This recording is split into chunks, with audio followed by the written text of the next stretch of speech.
Ողջույն, սիրելի հեռուստադիտողներ, եթերում Ազատ շփումն է։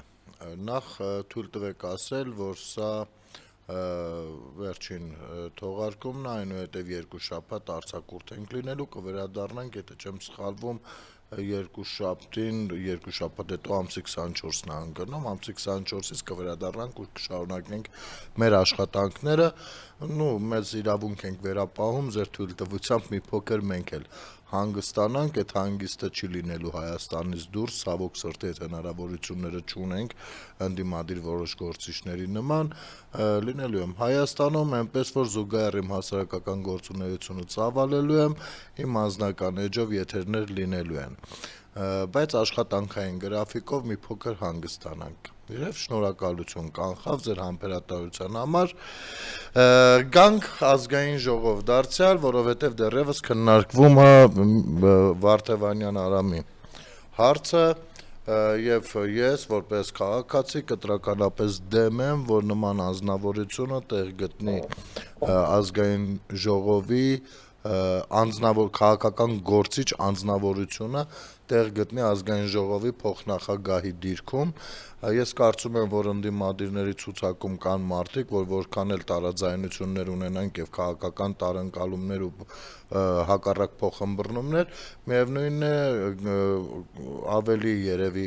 հարմար են փոխնախագահ աշխատելու, որովհետեւ չի կարող լինել փոխնախագահ մեկը, ով տուրբոգեներատորի արժեքը ավելի բարձր է գնահատում, քան ցանկացած զինվորի կամ կամավորի անձնազոհ ներկայությունը Արցախում 44-օրյա պատերազմի ժամանակ։ Ինչևէ, գամ սկզբից մի քանի թեմաներ նույնպես քննարկելու ենք եւ հույս ունեմ իսկապես ԿՊ-ն այդ գնահատականը կտա, չգիտեմ, ես չեմ կարող ասել ԿՊ-ն ինչ ռազմավարություն է ընտրել, այնուամենայնիվ պետքա որոշակի իրադարձություններ գործողությունով գնահատականի արժանանան։ Ուրեմն գանք ամենավերևից նախ եւ առաջ երեք դիտում էի քննչական կոմիտեի ղեկավարի կամ ներկայացուցչի հարցազրույցը կապված Թալանչիների Արաս Թալանի հետ, մասնավորապես Ծառուկյանի գործունեությունն էի դիտում եւ համեմատում մնացած մեծահարուստ բարեգործների հետ հայաստանյան, ովքեր որ քաղաքականության մեջ են քիթները խոթել, ունենալով ահռելի ապօրինի ունեցվածք, ուրեմն ու որակվելով որպես բարերարներ։ Տեսեք, ես ուզում եմ մենք այս բանը լավ հասկանանք, գուցե մի քանիսին լավություն են արել, գուցե ձեթ բրինձ բաժանել են, ինչ-որ օգնություն են տվել, մեկի հարցն են լուծել մյուսի, ես չեմ խոսում անձնական բաների մասին, խոսում եմ ընդհանրական իմաստով, բայց այստեղ մի այսպիսի խնդիր կա, ուրեմն պետության բյուջեն բոլորին սա պատկանում, բոլորիս, նորածին երեխայից, անգամ դեռ չծնված, այն որ դեռ չի ծնվել, դեռ մայրը հղի է իրանով, արդեն այդ բյուջեն պատկանում է այդտեղից մինչև մարդ, ով մահացավ, որից որոշ ժամանակ անց պիտի բանկից որոշակի գումար ստանա։ Վերաբերվում է, այսինքն անգամ հանդերձյալ աշխարհում վերաբերելի է այդ բյուջեն։ Հանդերձյալ աշխարհում չէ, մահանալուց հետո անգամ վերաբերելի է այդ բյուջեն։ Աստված բոլորին առողջություն եւ երկար կյանք տա։ Այդ բյուջեն ձևավորվում է կոնկրետ կարգու կանոնով, ընդունված պետության մեջ ընդունված կարգու կանոնով։ Հիմա մարդիկ են եղել, որ այդ կարգու կանոնը խախտել են, գողացել են այդ ընդհանուր բյուջեից, պայմանականորեն ասենք 1000 դրամ, որից 200 դրամը իրենց միջավայրում կամ իրենց միջավայրին հարող միջավայրերում բաժանել են, իբր որպես լավություն ենք անում ձեզ, որովհետև դուք վատ վիճակում եք, այ տեսեք մենք ինչ լավն ենք, վերել ցուցադրել են, թե ինչքան լավ բան են անում, մարդկանց են օգնում, այ մարդես ինչ որ լավ մարդիկ են, այն 700-ը դրել են իրանց գրպանը։ Հիմա այն 200-ը ում որ բաժանել են, դրանց տեսանկյունից այո, այս մարդիկ կարող են բարերար լինել։ Կարող են բարերար լինել նաև այն մարդկանց տեսանկյունից, ովքեր որ այս 200-ը չեն ստացել, 200-ից մասնաբաժին չեն ստացել, բայց այնքան էլ լավ չեն ընկալում, որ իրենցից 1000 է գողացված, հասկանում եք, այ հենց այս չափանիշներն է պետք է հասկանալ, որ դեպքում է մարդը բարերար, սա մեկ։ Երկրորդ, այսօր Գառնիկ Դավթյան անուն ազգանունով պատգամավորը ելույթ էր ունենում ու դարձյալ անդրադառնալով բանին Սամվել Կարապետյանին, դե գիտեք, օճառի տարբեր անվանումներ կան եւ մի հատը կա, որ կոչվում է Շևջան, էս էլ special for you։ Ասում է, բանա 44-օրյա պատերազմին, բանա Սամվել Կարապետյանը ռազմական օգնություն է տրամադրել Արցախին։ Ես անկեղծ ասած մի պահ կանգ առա ոչ թե չհավատալով, այլ ճիշտ հակառակ, ասի մի րոպե, էս ինչ եմ բաց թողել, ու ես ինչի եմ այդ մարդուն ընկալում որպես բացասական կերպար մեր իրականության մեջ, ամենայն անկեղծությամբ, անգամ շիկնել եմ մի փոքր, ասում եմ ոնց որ վատ բան է ստացվում, չիմանալով մարդուն բան եմ ասել, ռազմական օգնություն է տրամադրել Արցախին, այն որ այդ պարագայում գուցե մի քանի բանի վրա աչք փակեմ, էլի, սենց արդեն շունչս դուրս էր գալիս, ասում եմ ոնց, ուրեմն ես սենց չեմ գնահատել այդ մարդուն, մեկ էլ փառք Աստծո, իրենից անմիջապես հետո եկավ Տիկին Ղարամանյանը, դարձյալ ուժեղ Հայաստանից ու շտկեց, որ ոչ թե ռազմական օգնություն, այլ հումանիտար օգնություն։ Ստեղ սիրտս ընկավ տեղը, ասեցի չէ, ուրեմն ամեն ինչ ճիշտ ընթացքի վրա է, որովհետև հումանիտար օգնությունը ես չեմ թերագնահատում, հումանիտար օգնությունը նույնպես չափազանց կարևոր է, բայց իմ գնահատականով Սամվել Կարապետյանը ինչպիսի հումանիտար օգնություն էլ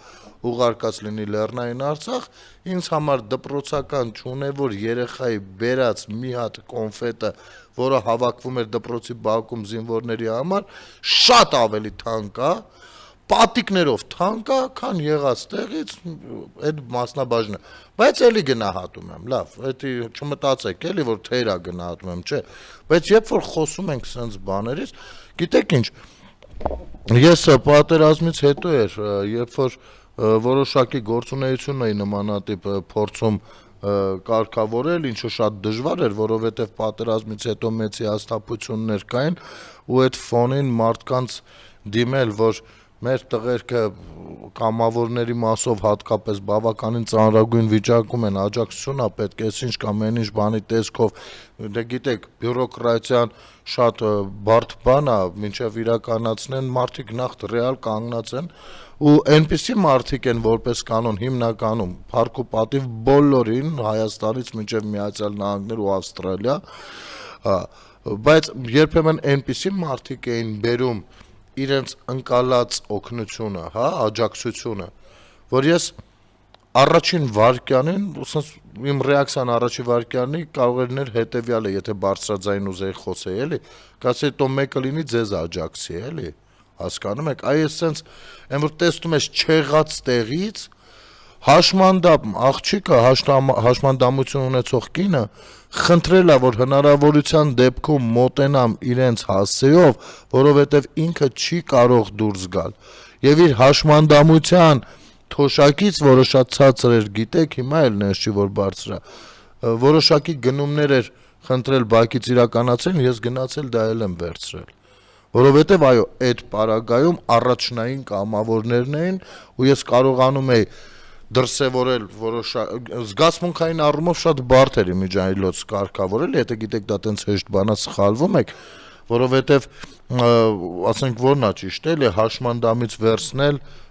հաշմանդամության թոշակով ապրող հաշմանդամից վերցնել, տանել կամավորին, այո, այդ պահին այդպես էր, հաջորդ պահին գուցե այլ պատկեր լինի, այլ վերաբերում ենք, ու այս մարդկանց արածը ինձ համար այդ ամեն ինչը ես եմ ապրել ու գալ իմ առաջ կանգնել ամբիոնի մոտ ու խոսել պարոն Դավթյան, թե հումանիտար օգնություն ուղարկել, ինչքանի։ Այ այսօր գնացել եք, այ հենց Գիտեք, խեղված բարոյական արժե համակարգն է, որ ձեզ բերել է նման պատկերացումների, իսկ բարոյական արժե համակարգի գլխավոր ներկայացուցիչը հենց եկեղեցին է։ Եվ եկեղեցուն Կտրիչ Ներսիսյանի այսպիսի աշխատանքները անգործությունն է, որ մեզ բերել է խեղված պատկերացումների բարոյականության հանդեպ, հասկանում եք, այստեղ ով սուս մնացեք, էլի, սուս մնացեք, շատ վատ բան է դա։ Էլ չասեմ ավելին, իսկ ավելին կարող եմ ասել։ Օրինակ այդ բանը հումանիտար օգնությունը, որ գնացել է Արցախ, որքանով է ճիշտ ծառայել բնակչությանը, եթե բնակչության համար էր, կամ զինվորներին, եթե զինվորների համար էր։ Որքանով, որովհետև հետո եղան բացահայտումներ, որ որոշ գեներալների նկուղներում ոնց որ թե ԱՀԿ-ին այդ հումանիտար երբևէ ուղարկած հումանիտար օգնությունից արկղերով լցրած են, եւ որ նրանք վաճառում են տեղի բնակչության վրա։ Ծխելը վնասակար է առողջությանը, սա հիշեցնեմ, ծխախոտից սկսած։ Ինչն է ուր տարել։ Իմիջայլոց լավ կլիներ այդ բարեգործական ծրագրերը նման կարողություններ ունեցող մարդիկ, առավել ևս որ ունեն ինչ-որ հիմնադրամ, թափանցիկ ներկայացնեին, որ այդպես էլ չտեսանք։ Ինչ եք կանգնել, դուք որտեղ եք գտնվում։ Դուք Հայաստանում եք ու հայ ժողովրդի առաջ եք խոսում, եւ այդ ժողովուրդն է, որ ամբողջովին իր մաշկի վրա զգացել է 44-օրյա պատերազմը։ Կներեք, ձեզանից ով է ինչ զգացել իր մաշկի վրա։ Այ դրա համար դուք հեշտությամբ ձեր Արամ Վարդեմանյանը դուրս է գալիս, ասում է նրա չափ ոչ մեկ չի արել Արցախում, այդ տուրբո գեներատորները, դուք գիտեք դա ինչ արժեք է, բացես բաներ է խոսում։ Եվ այստեղ շարժումը շատերիս զայրույթը,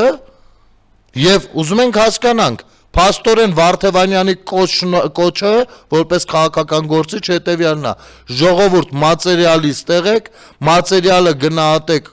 ավելի թանկ, քան բարոյական նորմերը, քան հայրենասիրական նկրտումները, քան անձնազոհության խիզախությունն ու ես չգիտեմ ինչը։ Սա է այդ կոչը։ Սա է այդ ուղերձը, որպես քաղաքական թիմ, ձեր ուղերձը սա է, ու դուք բոլորդ այդ քաղաքական թիմի ներկայացուցիչ եք։ Ինչու եք այդպես խեղաթյուրում, որովհետև ձեր առաջնորդները փախած են եղել թե բանակից, թե ծառայությունից, խաղաղ պայմաններով Քոչարյանի տղու ասած։ Այս ինչ այլասերվածության բան է, մարաթոն է։ Եվ պատասխանեք, մեկը ձեզանից պատասխանեք բանը Թագուհի Ղազարյանի այս հակադարձմանը, մեկը փորձեք դե մի հատ պատասխանեք։ Ներողություն։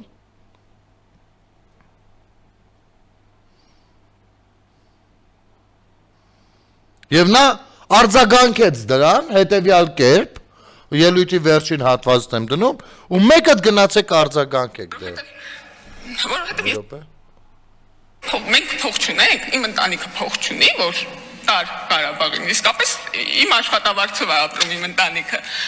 բայց իմ հայրը ակնհայտորեն ոչ երիտասարդ տարիքի, որտեղ իմ հայրն է։ Իմ հայրը կամավորագրվել, գնացել եւ մինչեւ վերջին րոպեն եղել է պատերազմի դաշտում։ Իմ եղբայրը 44 օր կռվել է պատերազմի դաշտում։ Ես ուղղակի չեմ ուզում պատկերացնել այն մարդկանց վիրավորանքը, որոնց ընտանիքի անդամները չեն վերադարձել, որտեղ ճիշտ է ծանր ապրումներով, ճիշտ է դժվարությամբ, բայց իմը վերադարձել են։ Այդ ապրումները պետք է ունեցած լինել, որ այդ զգայունությունը ունենալ մարդկանց հանդեպ, հասկանում եք։ Ես հորս հետ 10 օր շարունակ կապ չեմ ունեցել, ես հորս ոչ թե հիվանդանոցներում, ես դիահերձարաններում եմ փնտրել։ Դուք ուզում եք ասեք, որ այդ տուրբո գեներատորը ավելի կարևոր է։ Ես համաձայն չեմ ձեզ հետ։ Ես համաձայն չեմ, որ փողով պետք է չափել, թե ով ինչ է տվել Ղարաբաղին։ Դուք դա ասում եք, որտեղ դուք այդ փորձառություն չեք ունեցել։ Եվ ես հույս ունեմ, որ դուք դա նկատի չեք ունեցել։ Ուղղակի այդ հույսն եմ, որտեղ մարդիկ ձեզ լսում են։ Մարդիկ ձեզ լսում են։ Այն սոցիալական խմբի մարդիկ, որոնք իմ հարազատներն են, որոնց ես եմ պատկանում։ Քաղաքացիական պայմանագիր խմբակցության պատգամավոր Տիկին Ղազարյանն, հիմա պատասխան ունեք սրան։ Այն խմբակցության падգամավորներ, ումոնց որ դուք թռածներդ, մատերիալիստներդ, ձեզ բոլորից ու ամեն ինչից վեր դասողներդ ժեխ ու թուրք եք անվանել։ Արցախ հանձնող եք անվանել։ Ինքներդ փախած լինելով եւ հումանիտար օգնություն ուղարկելով ձեր միլիարդներից տենց պիտակներ եք կպցրել։ Այդ падգամավորն է։ Ասելիք ունեք կամ առհասարակ չեք գտնում, որ այստեղ էլ մի հատ ձևաչափեր սահմանելու, գնահատականների սիստեմ սահմանելու բան կա։ Եկել կանգնել խոսում էր, ասում էր Գառնիկ Դավթյան, քեզ եմ հենց դիմում, կանգնել ասում էր բանը, մեզ հետ խոսելուց անցյալից ներկա նախկին ներկա մի արեք, մենք ապագայից ենք խոսում։ Դուք եք ապագայից խոսում, դուք ինչ գործ ունեք ապագայի հետ, դուք նախկինների ուրվականներն եք։ Դուք ոնց կարող եք կապ ունենալ ապագայի հետ։ Եվ հետո հետևից միանգամից ասել 8 տարի իշխանության եք։ Երբ որ դուք շեշտում եք 8 տարի իշխանությունը, ուրեմն դուք պարտավոր եք գնահատական տալ մինչև 8 տարին այդ վերջի 8 տարին եղածին, արածին, դրածին։ Տվել եք գնահատական։ 8 տարի եք իշխանություն եք, խի մենք Սինգապուր չենք։ Որովհետև այն ժառանգությունը, որ թողնված է եղել, մենք մաքսիմում այն ենք, ինչ որ հիմա ենք։ Հասկացար։ Դա հարմար է, չէ՞։ Նախկին ներկա դիսկուրս չմտնենք, որովհետև այդտեղ մենք մեր բանը դիրքերը թույլ են։ Եկեք խոսենք ապագայից, ասում եմ, լավ, խոսենք ապագայից։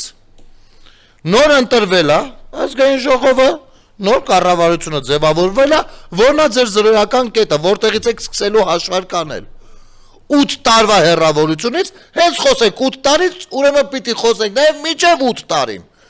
որովհետև պիտի տեսնենք ինչ է ժառանգել, որովհետև դուք զրոյական կետ եք վերցնում մի բան, որը մինուս բան է, բացասական բան ունի, փոս է, հարթություն չի, զրո կետ չի, ինքը փոս է,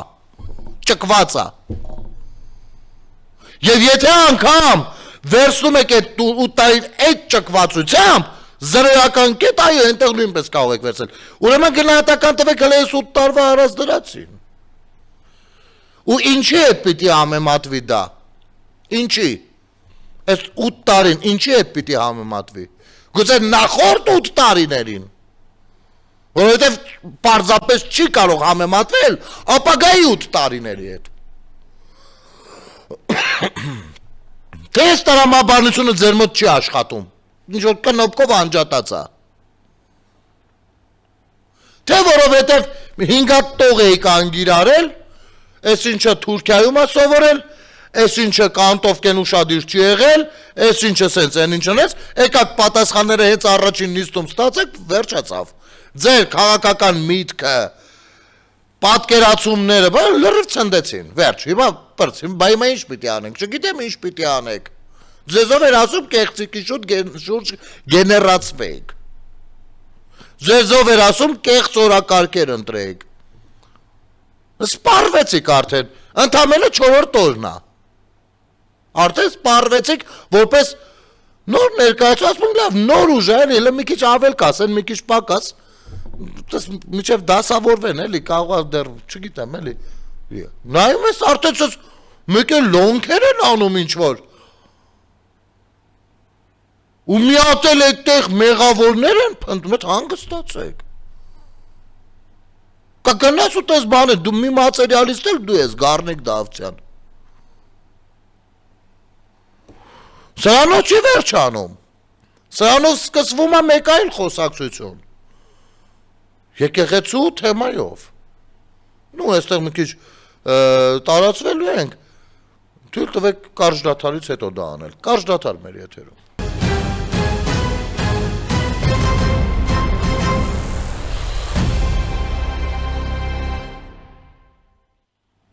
Վերադառնանք սիրելի հեռուստադիտողներ, բայց մինչ այդ մյուս թեմային անդրադառնալ ես Գառնիկից Դավթյան մի մեջբերում նույնպես։ Բառացիորեն ինչ է ասում։ Ասում է ԿՊ-ն թող շնորհակալություն հայտնի այդ օգնության համար։ Իհարկե իր շեշտությամբ ռազմական օգնություն, բայց հետո պարզվեց հումանիտար օգնություն, որը հնարավոր է Վիտալի Բալասանյանը գողացե տարել էր, չգիտեմ։ Բայց ասում է շնորհակալություն պիտի ԿՊ-ն հայտնի։ ԿՊ-ին է այդ հումանիտար օգնությունը ձեր ասած գնացել։ Հարգելի ԿՊ-ականներ, այս ձեզ հումանիտար օգնություն է տվել Սամվել Կարապետյանը։ Հերքեք կամ հաստատեք միած սա։ Որովհետև դուք պիտի շնորհակալություն հայտնեք ըստիս, եթե ձեզ հումանիտար օգնություն է տվել։ Դուք պարտավոր եք շնորհակալություն հայտնել։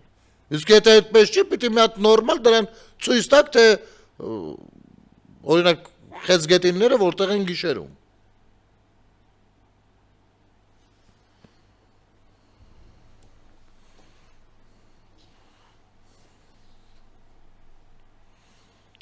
Եկել է Գեղամ Մանուկյանը հերթական պաթոսով։ Նո էլի այնտեղ սա բոլորը գրեթե լավ գոնե շնորհք ունենայիք ձեր ներկայացուցիչներ բարձրացել ելույթ ունենալու էլի։ Դաց ելակ ու գնացիք։ Մենք գնում ենք վեհապար հայրապետին սատարելու։ Ձեր իրավունքն է, գնացեք ում ուզում եք սատարեք, ես չգիտեմ։ Մեր ցավոք մեր իրականության մեջ այս պահին վեհապար հայրապետ չկա։ Ասում է եկեղեցին հիմա էլ բանը թողեցին բանու գործը ու մեզ սովորեցնում են, քանի կար մինչև այդ սովորեցնում էին թուրքնովա։ Ասում ենք այն մարդ պատերազմում տեխնիկական սենց հարցեր, այն մյուսը մեզ բացատրում էին թուրքնովա։ Ասում ենք ախր Արցախը պիտի սենց կողմնորոշվի, որոշում կայացնի, դիմի, ասի, սովորեցնում են ադրբեջանցինովա։ Հիմա էլ ասում ենք Կտրիշ Ներսիսյանը, լավ, ձեր սրտով ասեմ, Գարեգին Բ-ն սովորացնում են եկեղեցին ինչ է։ Գիտեք ինչ, եթե չիմանայինք եկեղեցին ինչ է, դժվար թե Գարեգին Բ-ն հայտնվեր դատարանում։ Հասկանում եք։ Հենց եկեղեցու դեմ գործունեության համար է գտնվում դատարանում։ Հենց եկեղեցու կանոնակ կարգը խախտելու համար է գտնվում այնտեղ։ Հենց եկեղեցին քաղաքականության մեջ ներքաշելու համար է նաև այնտեղ գտնվում, չգիտեմ։ Եվ մերժվում, լավ, եթե այնտեղ դրա համար չգտնվում, առնվազն մերժվում հասարակության կողմից։ Եկեղեցին ինչ կապ ունի այդտեղ։ Ինչ եք դա վերագրում եկեղեցու հանդեպ հարձակում։ Եկեղեցու հանդեպ հարձակում ձեր նման ոհմակը կարա բանանի։ Ձեր ոհմակը, այո։ Ես մեկը մերժում եմ նրան, ես եկեղեցու դեմ եմ, ով այդ որակումը կտա, շատ վատ անդրադարձի կարժանանա։ Վերջին հաշվով, եթե անմեղա, դատարան գոյություն ունի, բախյա վախենում գնա դատարան։ Թող գնա, կամ դուք եք վախենում, որ ինքը գնում է դատարան։ Հա, ձեր համար, որովհետև եկեղեցին դարձյալ քաղաքական դիվիդենդ հավաքելու մատերիալ է։ Ձեզ համար դա հավատքի աղբյուր չի։ Բարոյականության, վերադասիրակման ու ամրացման աղբյուր չի։ Ինչպես տեսնում ենք խոսույթներից նույնպես։ Բայց այդտեղ մի հատ ուրիշ ռեկորդ եղավ։ Ուրեմն ոնց էր անուն ազգանունը, կներեք էլի։ Իմ մոտ պիտի որ նշած լինեմ, որ նոր են մի րոպե էլ այդտեղի անունը ոնց էր այն մարդ։ Ռուբեն Մխիթարյան։ Ուրեմն պետության, աշխարհիկ պետության, մեր պետությունը աշխարհիկ պետություն է։ Մեր պետությունը կրոնական պետություն չի։ Հասկանում եք։ Մի լավ ավատա, չգիտեմ, այդ այմի սահմանադրությունը, այլապես մերը եկեղեցու կանոնադրությունը կլիներ սահմանադրություն, բայց մերը սահմանադրությունը։ Ուրեմն մեր պետության, մեր քաղաքացիների կողմից քվեարկության արդյունքում պետության կառավարման առաջին ամբիոնում հայտնված քաղաքական գործիչ պետական աշխատողը հայտարարում է, որ պետությունը պետք է ստորադասել եկեղեցուն։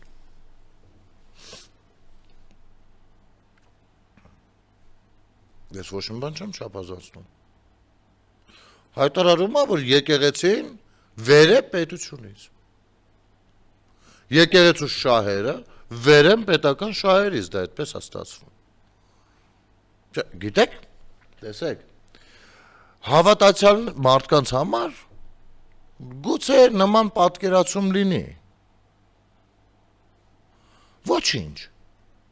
Բայց պետական գործիչը պետության որոշակի չափով պատասխանատուն պետությունը ստորադասում է եկեղեցուն։ Նախ դրանք տարբեր կառույցներ են։ Եկեղեցին հոգևոր կառույց է։ Դու ոնց է պետությունը, բա կներես։ Եթե եկեղեցին վերա պետությունից ու դա անցալում ես որպես բացարձակ ճշմարտություն, ապա ասա խնդրեմ։ Օրինակ, դուք եք, չէ, բանանում, որ Արցախում եկեղեցի են քանդել։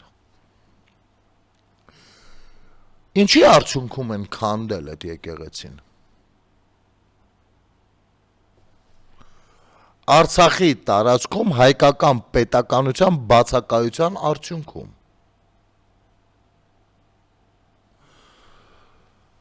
Հազարավոր ավերված վանքեր, եկեղեցիներ, սրբատեղիներ Արևմտյան Հայաստանի տարածքում։ Ինչու են անտերական ու ավերված։ Հայկական պետականության բացակայության արդյունքն է դա։ Այսինքն եկեղեցու որպես օրգանիզմ, շինություն եւ ծառայություն համապատասխանաբար եւ ֆիզիկական գոյութենաբանական խնդիր պատասխանատուն հարատևության երաշխավորը սեփական պետությունն է։ Պետականության կարևորությունը այստեղ է։ Գետնի վրա եկեղեցու գոյությունը ապահովում է պետությունը։ Հոգևոր գոյության մասին չեմ խոսում, բնականաբար։ Չնայած հոգևոր գոյությունը նույնպես ինչ որտեղ։ Եվ այո, Աստված նույնպես տվել է այդ հնարավորությունը։ Նա ասել է կայսրինը կայսրին, Աստծուն Աստծուն։ Նա ընդունել է ու ասել է ընդունեք, որ գետնի վրա դուք ունեք կայսրեր ու պիտի նրան հարկ տակ։ Իհարկե այդ կայսրապետությունը դարձել է ժամանակակից աշխարհում մի փոքր այլ բան, բայց դա այդպես է։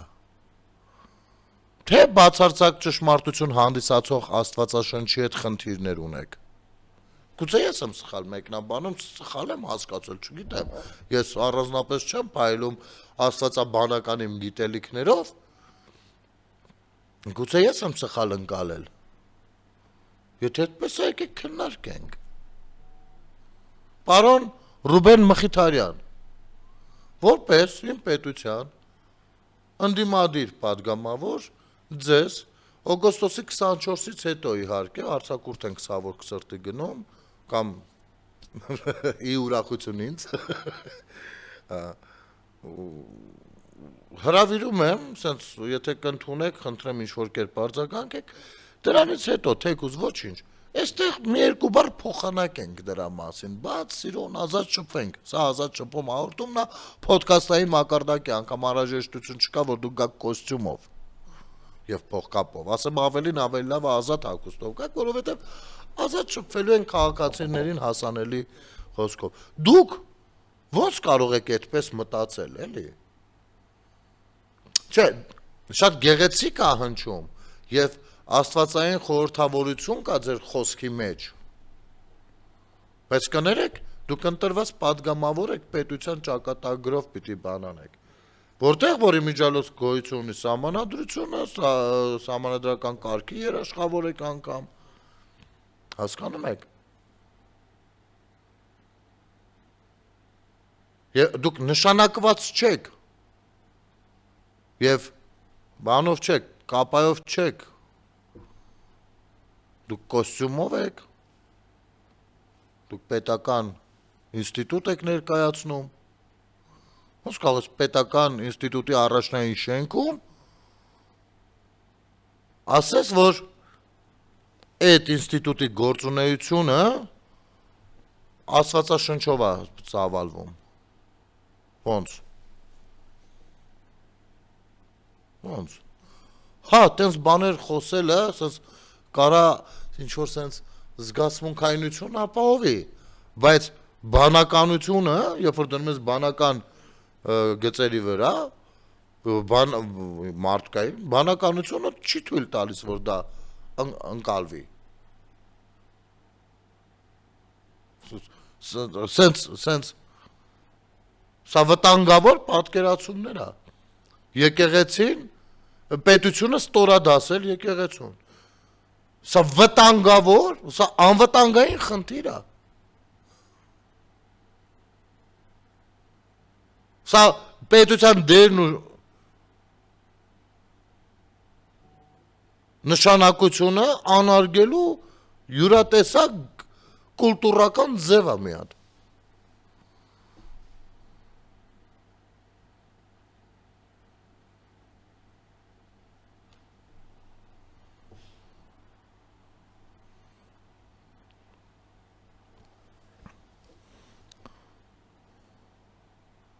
Նայեք,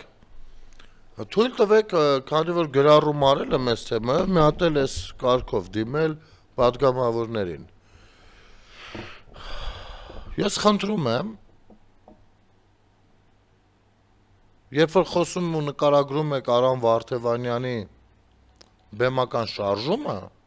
նրա այդ ճկունությունը, միմիկան, ձեռքերը, բաները, այդ շարժումը, ընդ որում հավատ չներշնչող, բավականին անտաղանդ, որովհետև գիտեք, բեմական շարժումը դերասանի վարպետության, դերասանական արվեստի մեջ դերասանի վարպետության մի ճյուղերից մեկն է, բեմական շարժումը, օրինակ կա բեմական խոսքը եւ այլն։ Այդ բեմական շարժումը պիտի համոզիչ լինի։ Երբ որ դու ներկայացնում ես մեկ այլ կերպար բեմում, այդ շարժումը պիտի այնքան ճիշտ լինի, որ համոզիչ լինի, որ դու այդ կերպարն ես, հասկանում եք։ Իսկ ինքը բավականին անտաղանդ է դա անում եւ համոզիչ չի, այսինքն Ստանիսլավսկի ասած «не верю», հա, չի համոզում, վատ է անում, անտաղանդ է այդ առումով, գուցե շատ է անում, ինքը տենց է փորձում ներկայանալ, բայց անտաղանդ է անում, ուստի ես կոչ եմ անում, նրա այդ անտաղանդ շարժումները իր չհամոզիչ խոսքի հետ հանդերձ, հանրությանը չներկայացնել որպես լավ դերասանական խաղ։ Խնդրում ենք այդ եզրույթից հետ մնացեք, ես սա ասում եմ որպես իմ անկախ իմ ներկայիս գործունեությունից, իմ նախկին մասնագիտության հանդեպ ունեցած հարգանքից։ Ասեմ ինչու, որովհետև հանրության մոտ ընկալում է ձևավորվում, թե դերասանությունը այդ մեյմունությունն է։ Դերասանությունը այդ ինչ-որ սենց խառան, համոզիչ, ես չհամոզող ինչ-որ բաներ անելն է։ Դերասանական արվեստը դա չի։ Խնդրում ենք, կամ դուք գնացեք, երբեմն ներկայացումներ դիտեք, ֆիլմեր դիտեք ու տեսեք դերասանական արվեստը ինչ է, շարժումը բեմական ինչ է եւ այլն, եւ ինչպիսին պիտի լինի, կամ այդ իմաստով տաղանդ մի հռչակեք։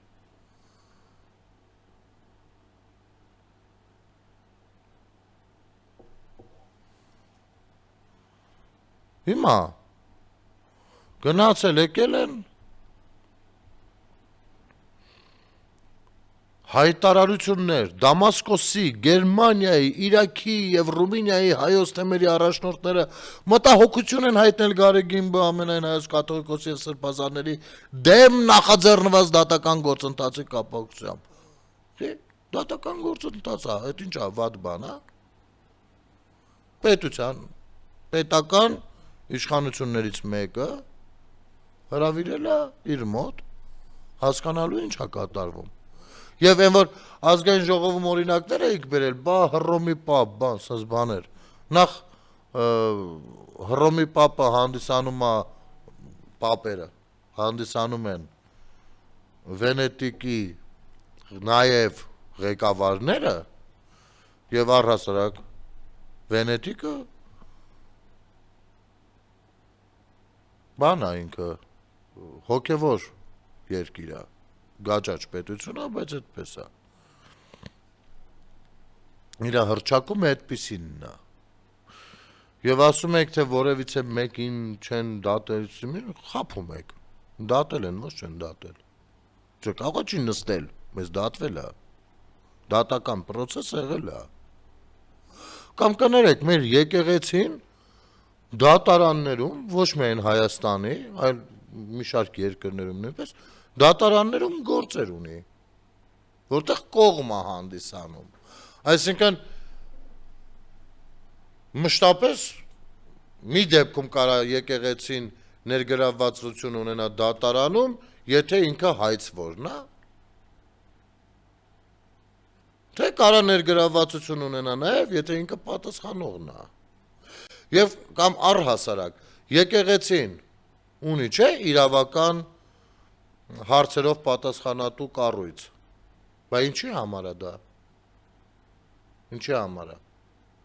Եթե ոչ նաև օրենքով պաշտպանվելու կամ օրենքով իր խնդիրները լուծելու համար։ Հիմա այս ինչ հիստերիա է։ Թե ուրիշ երկրները դրանք երկրներ են, մերը դե հեչ էլի, հա, տենց ինչ երկիր ու հատեղ երկիր, հա։ Այսինքն ուրիշ երկրների կարգ ու կանոնը ձեզ համար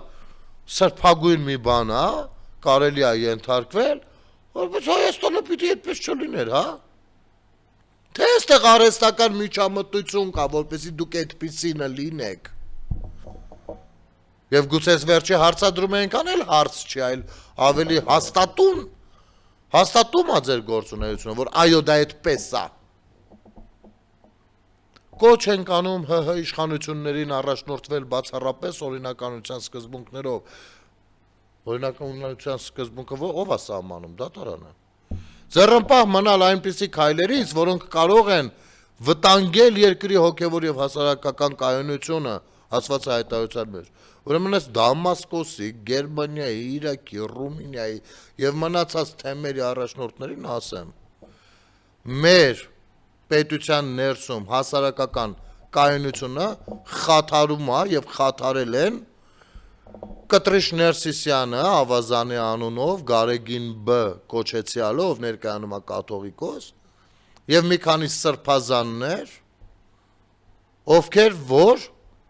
ամենատարբեր հակահասարակական, հակաքաղաքացիական, հակաժողովրդական դրսևորումներով եւ խոսույթով են հանդես եկել։ Ու ձերս կողմնակալ վերաբերմունքը տարեք, օգտագործեք կամ կիրառեք ձեր թեմերում, չնայած որ այդտեղի հավատացյալներն էլ մեղք ու ափսոս են, որ ձեր նման թեմի առաջնորդներ ունեն։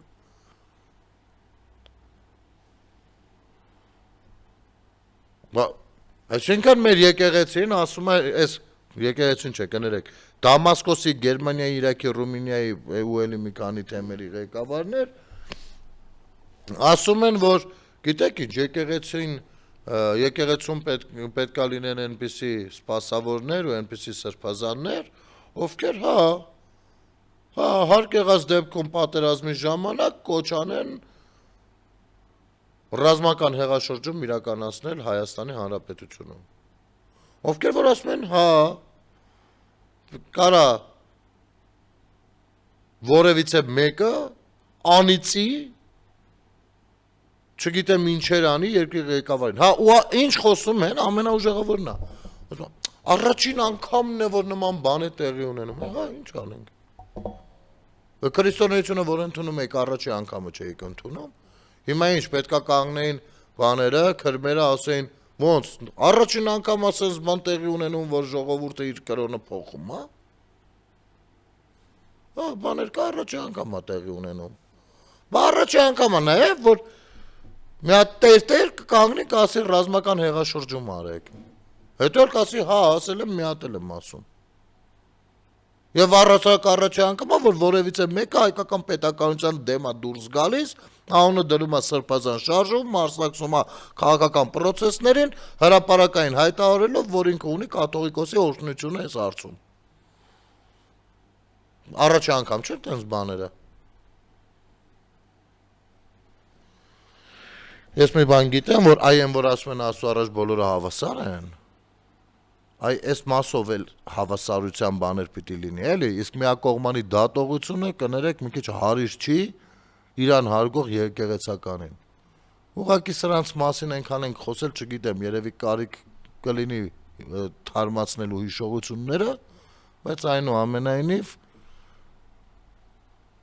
դատվում է կտրիչներ, Գարեգին բն լավ ձեր ասած, դատարանա ներկայացել, տեսնենք ինչ կլինի։ Եկեղեցու դեմ արշավողներն էլ այն ապիկարներն են, ովքեր տեղի անտեղի Աստծո անուն են տալիս, տեղի անտեղի եկեղեցին փորձում են ներքաշել այս պրոցեսների մեջ, եկեղեցին իր ողջ էությամբ ու վեհությամբ։ Այսքանը ժողովուրդ ջան, շնորհակալություն մեզ հետ լինելու համար, 2 շաբաթով կգնանք հանգստի եւ կհանդիպենք օգոստոսի 24-ից։ Իհարկե վաղը կունենանք նաեւ մինչև արձակուրդ գնալը կունենանք եւս մեկ թողարկում Սև ու Սպիտակ ոդքասթը իմ եւ Գագիկ Մկրտչյանի բանով վարելով։ Կհանդիպենք, լավ մնացեք, ամենայն բարիք ձեզ եւ համբերություն, ցտեսություն։